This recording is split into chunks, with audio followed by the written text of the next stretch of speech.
I didn't understand what Lent was. Grew up in a Christian household. I've gone to Catholic school before. Um, I'm Christian, but I'm Baptist. I should back that up and say for the most part since like high school, Baptist.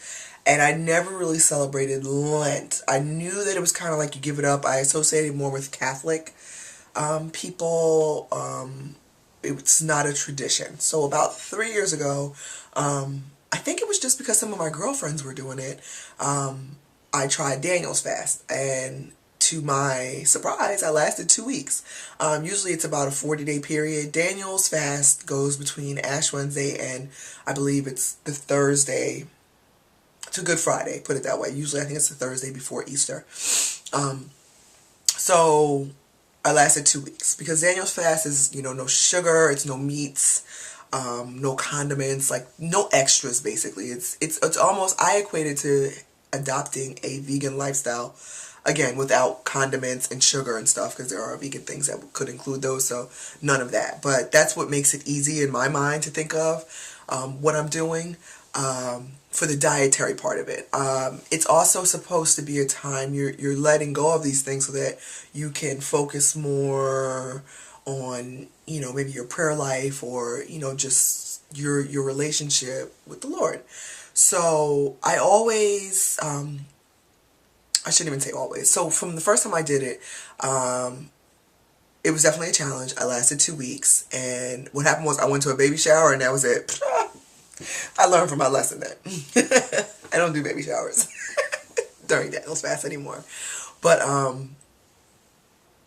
so last year it came along, and at the time we were moving, and I was like, I really think I can do this. And the first week was hard, but once I got through the first week, because that's when I noticed the most change in my digestive system, I was pretty committed to it. Reason being is, although yes, it is a change in the way you eat, and that's probably the biggest external difference, I look at it as just a way to, for lack of better words, again, I'm not a minister, I don't know if this is correct or not to say, but it's like my way of giving thanks for all that I have been blessed with, period, in life, not even just through the current year, but I just feel like I've been so blessed in my life that I should be able to, not to say remove, but I should be able to restrain myself,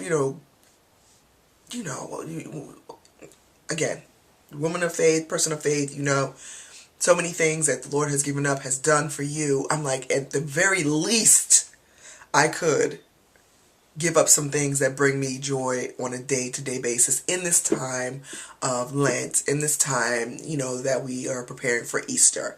So that's what kept me on track last year. Like every time I wanted to cheat or, have something, I'm like, this is the very least I can do. God has blessed me so much. The very least I can do is restrict in that way. Again, I don't know if I'm saying that correctly, if that's, whatever. That's just how I felt about it. So this year I feel like I don't feel like it's as big as a challenge because last year I succeeded. I did it. And that included a trip to Puerto Rico. So, and I stuck to it. So I'm really, really, really, really, really, I feel good about it this year. It feels like a comfortable comfort spot. So I just wanted to share a little bit of some of the things that I'm using because I want to, each year I do it, I just want to intensify it because while the dietary piece of it is big, there's a bigger part of your personal relationship with God. So I always want to make sure that I am stepping it up in that way. I don't want to get to the point or ever feel like this is just about the food. It's not just about the food.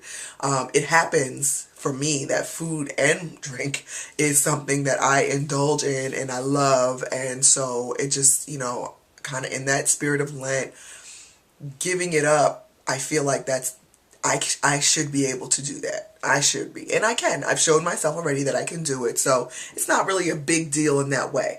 What's bigger deal to me is focusing on God and kind of,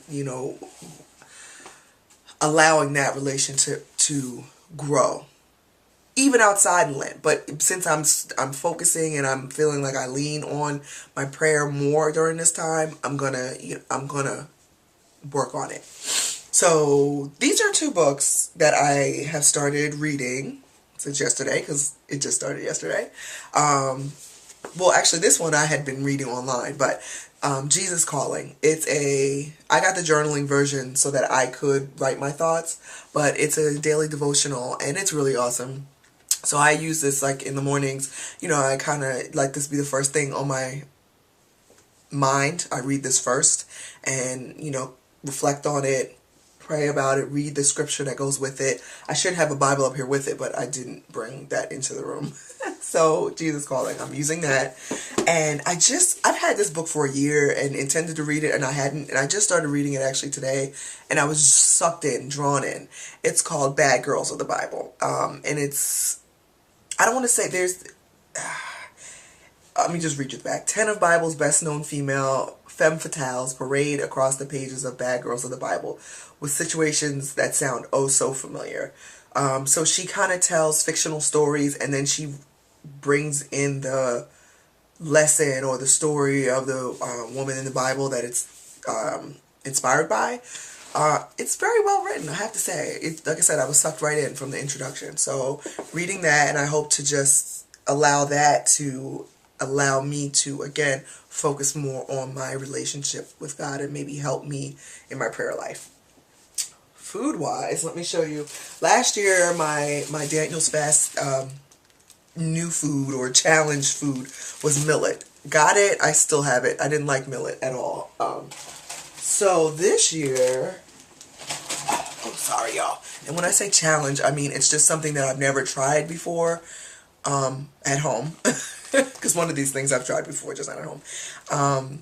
And I'm going to see if it's going to help me out. So what I noticed last year, I ate way more than I usually do when I was on the fast, because I'm eating vegetables, whole grains, that kind of thing. And I felt like in order for me to be successful, I couldn't be hungry. If I got hungry, it was a chance I was going to, go just give up. So I was constantly eating, and I have to be honest, I lost a lot of weight during that time. I was working out, yes, but I ate breakfast, lunch, and dinner. I had snacks. I wasn't playing. So I was ready for that. I'm preparing, I should say, for that this year. My first challenge food that I hope to like is muesli. There's this awesome farmer's market down here, and they have so many whole grains, so many vegetables, so many fresh, frozen. They have fresh, they have meat. I didn't get that, but I'm just saying. Whole grains, they have everything. I love Games Farmer's Market. So this is muesli.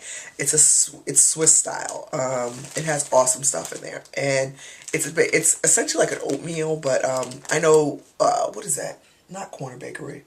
All Bon Pain, they sell it, because that's where I used to have it when there was one in my office. I used to eat this in the morning. It's kind of like an oatmeal-y thing. So it's usually a little bit more liquid. So I got some of that.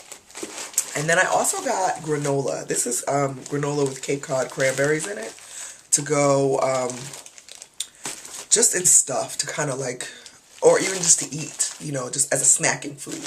I figured that would be a good one. And then this is not necessarily a challenge food. It's just the bread that I'm trying. I want to try Ezekiel bread. I've never tried it, but I've heard of it. This is Pepperidge Farm. It's a whole grain. It's called Ancient Grains.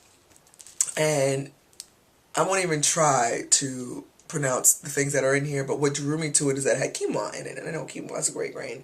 So, yeah. So, Daniel's Fast has started. I am feeling awesome about it. It's also kind of fun to try new recipes with different vegan foods and just different recipes. You'd be surprised. Like, people think you're going to be hungry. You're not going to be hungry. Trust me. There's so many options these days for dishes, snacks, foods, whatever, with no meat and no sugar and no condiments. So that was it. I'm just sharing, a little of my life. I'm sitting here eating grapes. And this is hummus. I think I showed this to you guys on, it looks messy. That's why I don't want you to see the top. I think I showed this on Instagram. It's my new favorite. It's spinach and artichoke hummus. So, and of course, water. Drink a lot of water.